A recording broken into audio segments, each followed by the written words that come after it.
ماموں جان، میرے پاپا کو کچھ ہوگا تو نہیں نا؟ ماموں جان، میرے بابا ٹھیک تو ہو جائیں گے نا؟ حنین کب سے حاکم صاحب کے سینے سے لگی بری طرح سے روئی جا رہی تھی۔ وہ سب لوگ کوریڈور میں بیٹھے تھے اور پریشانی کے عالم میں پھر رہے تھے، لیکن ڈاکٹر ابھی تک انہیں کچھ بھی ٹھیک سے جواب نہیں دے رہے تھے۔ ان کے چہروں پر پریشانی کے آثار نمایاں تھے۔ کافی وقت گزر گیا، ڈاکٹر نے کسی قسم کا کوئی جواب نہیں دیا۔ وجدان بیٹا، حنین کو باہر لے جاؤ، یہ یہاں پر اگر بیٹھی رہے گی تو ایسے ہی روتی رہے گی۔ حاکم صاحب نے نرمی سے وجدان کو کہا تھا۔ جی بابا جان، یہ کہتے ہوئے اس نے حنین کو اٹھنے کا اشارہ کیا۔ نہیں، مجھے کہیں بھی نہیں جانا، مجھے اپنے ماما بابا کے پاس رہنا ہے، چھوڑے میرا بازو۔ اس نے وجدان کے ہاتھ سے اپنا بازو چھڑا لیا۔ بچے، آپ باہر چلو نا، وہ نرمی سے اس کی گال کو سہلاتے ہوئے بولا تھا۔ نہیں، مجھے نہیں جانا، وہ ہچکیوں کے ساتھ روتے ہوئے بولی۔ اس نے جھک کر حنین کو اپنے بازوؤں میں اٹھا لیا اور ایسے باہر لے کے آیا تھا۔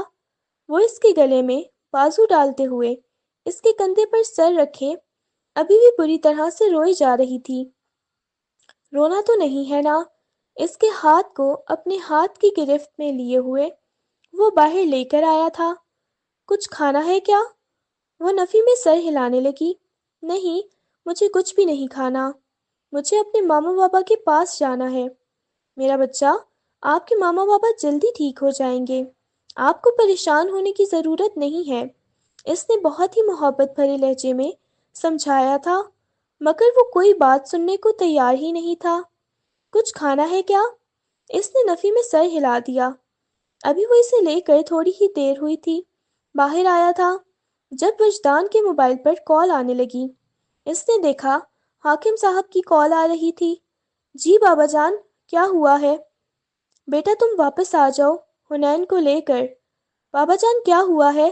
سب کچھ ٹھیک تو ہے نا؟ بابا جان، آپ اتنے زیادہ خاموش کیوں ہیں؟ پلیز بتائیں۔ وہ بہت زیادہ پریشان ہو گیا۔ اس کے ماما اور بابا دونوں کا انتقال ہو گیا ہے۔ ان کی آواز بھر آئی ہوئی تھی۔ یہ سن کر وجدان کو لگا جیسے کسی نے آسمان اس کے سر پر گرا دیا ہو۔ وہ جلدی سے حنین کے بازو سے پکڑتا ہوا ہسپتال کے اندر آ گیا تھا۔ مجھے ماما کے پاس جانا ہے، وہ بار بار روتے ہوئے اپنی ماما کا نام پکار رہی تھی۔ حاکم صاحب نے نادیہ بیگم کو اشارہ کیا کہ وہ اسے سنبھالیں۔ اس وقت وہ بہت بری طرح سے رو رہی تھی، کوئی بھی اسے اندر نہیں جانے دے رہا تھا، اور وہ بار بار کہہ رہی تھی، مجھے اپنے ماما بابا کے پاس جانا ہے، مجھے جانے دیں، آپ لوگوں نے مجھے کیوں روک کے رکھا ہوا ہے؟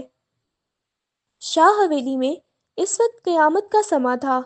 حاکم شاہ کی اکلوتی اور لاڈلی بہن، جسے بہت نازوں سے پالا تھا، آج اس کی اور اس کے شوہر کی میت حویلی کے درمیان میں پڑی ہوئی تھی، اور وہاں پر ایسا لگ رہا تھا جیسے قیامت کا سما ہو۔ حنین نے رو رو کر اپنی بہت بری حالت بنائی ہوئی تھی۔ کبھی وہ اپنی مما کو دیکھتی، کبھی اپنے بابا کو دیکھتی۔ مما، پلیز اٹھے نا، آپ لوگ مجھے چھوڑ کے کہاں جا رہے ہیں؟ جب لوگ میت اٹھانے کے لیے آئے تب وہ چیخ چیخ کر روتی رہی اور وہیں پہ بے ہوش ہو گئی۔ جب اسے ہوش آئی تو کافی رات ہو چکی تھی۔ وہ ایک دم سے اٹھ کے بیٹھ گئی، چاروں طرف دیکھنے لگی۔ مما بابا، آپ کدھر ہیں؟ مما بابا، مجھے بھی اپنے ساتھ لے جاؤ، وہ اٹھ کے چلانے لگی۔ اسی لمحے کمرے کا دروازہ کھلا۔ وجدان کمرے میں داخل ہوا۔ حنین بچے، کیا ہوا ہے؟ رونا بند کریں۔ وہ اگلے لمحے ہی حنین کو اپنے مضبوط بازوؤں کے حصار میں لے گیا۔ مجھے بہت زیادہ ڈر لگ رہا ہے، مجھے اپنے ماما بابا کے پاس جانا ہے، مجھے ماما بابا کے پاس لے جائیں۔ وہ اس کے گریبان سے پکڑتے ہوئے گویا ہوئی۔ چپ، ایک دم سے خاموش۔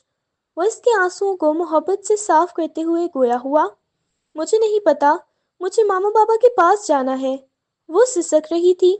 وہ ایک دم سے اسے کھینچ کے اپنے قریب کر گیا، اسے اپنے سینے سے لگا لیا۔ اتنے میں نادیہ بیگم بھی کمرے میں آ گئیں۔ بیٹا کیا ہوا ہے؟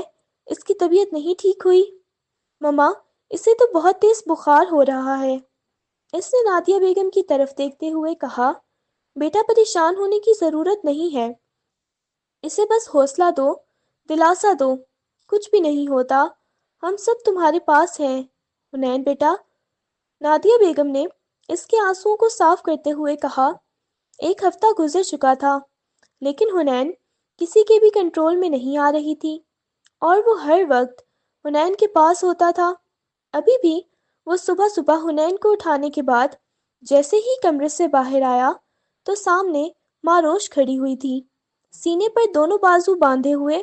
ماروش اسے ہی دیکھ رہی تھی۔ وہ کہنے لگا، کیا ہوا ہے؟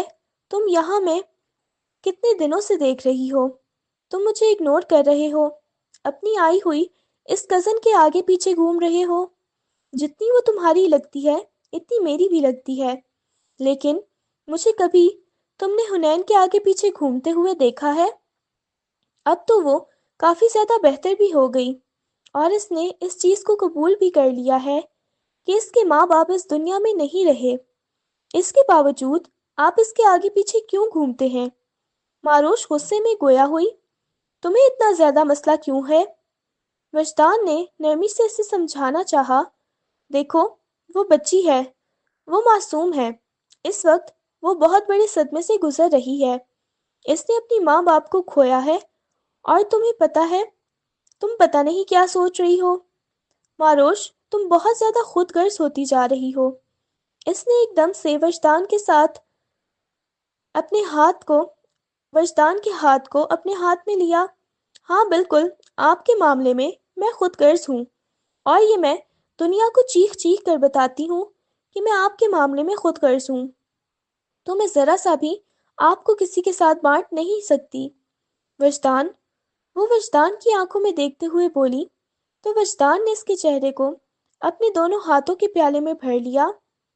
دیکھو میری جان، مجھے پتا ہے آپ مجھے کسی کے ساتھ شیئر نہیں کر سکتی، اور میں کبھی کسی کے ساتھ شیئر ہونا بھی نہیں چاہتا۔ میں ہمیشہ آپ کا ہوں، میں کبھی آپ کے علاوہ اور کسی کے بارے میں سوچ بھی نہیں سکتا۔ کہیں اور کھڑے ہو کے رومانس کر لیں۔ پیچھے سے ہانیہ کی آواز آئی۔ اس نے اپنی چھوٹی بہن کی طرف دیکھا اور اس سے آنکھیں نکالی تھیں۔